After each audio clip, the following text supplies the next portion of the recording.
అందరికీ నమస్కారం. ఆకాశంలో ఉండే 27 నక్షత్రాలని జాతకుడు భూమి మీద పుట్టిన మానవుడు ప్రతి ఒక్కరూ ఆ 27 నక్షత్రాలకు సంబంధించిన వారుగానే ఉంటారని మనం గతంలో చెప్పుకున్నాం కదా. ఈ జన్మ నక్షత్ర పాదాన్ని బట్టి లేదా నక్షత్రం తెలియకపోతే వారి పేరులో మొదటి అక్షరం ఉంటుంది కదా, ఆ నామ నక్షత్రాన్ని బట్టి శ్రీ విష్ణు సహస్రనామ స్తోత్ర పారాయణంలో ఉన్న శ్లోకము ఏమిటో తెలుసుకొని దానిని ప్రతినిత్యము పారాయణం చేసినట్లయితే మనకు పుట్టుకకు కారణమైన భగవానుని యొక్క కరుణా కటాక్షాలు మనకు సంప్రాప్తిస్తాయి. జన్మ నక్షత్రము పాదము తెలిసిన వారు ఏ శ్లోకం అయితే చెప్పుకున్నామో దానిని ఒక శ్లోకాన్ని చదువుకోవాలి.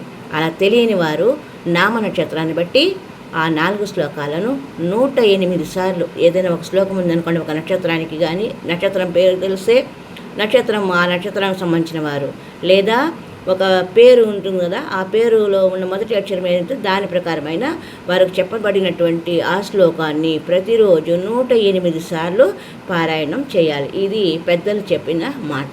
మొట్టమొదటిగా మనము 27 నక్షత్రాలలో ఒకటైన అశ్విని నక్షత్రము తెలుసుకుందాం. అశ్విని నక్షత్రము 1వ పాదం, మొదటి పాదం వారు ఓం విశ్వం విష్ణు వృషట్కారో భూత భవ్యా భవత్ ప్రభు భూత కృత్ భూత భృద్భావో భూతాత్మా భూత భావనః.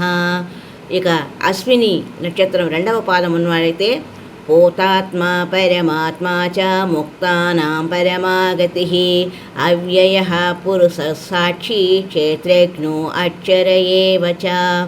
ఇక అశ్విని నక్షత్రం 3వ పాదమైతే యోగో యోగ విదాం నేత ప్రధాన పురుషేశ్వర నారసింహ వపు శ్రీమాన్ కేశవః పురుషోత్తమః.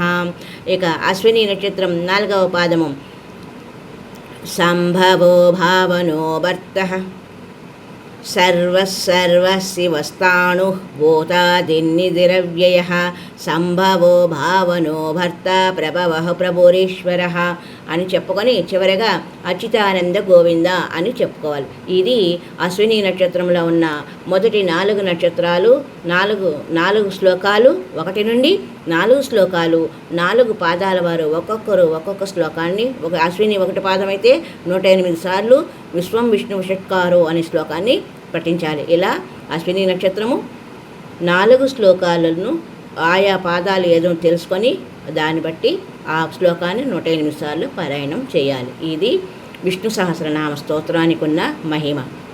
మరి కొన్ని నక్షత్రాల గురించి మరి ఒక వీడియోలో తెలుసుకుందాం.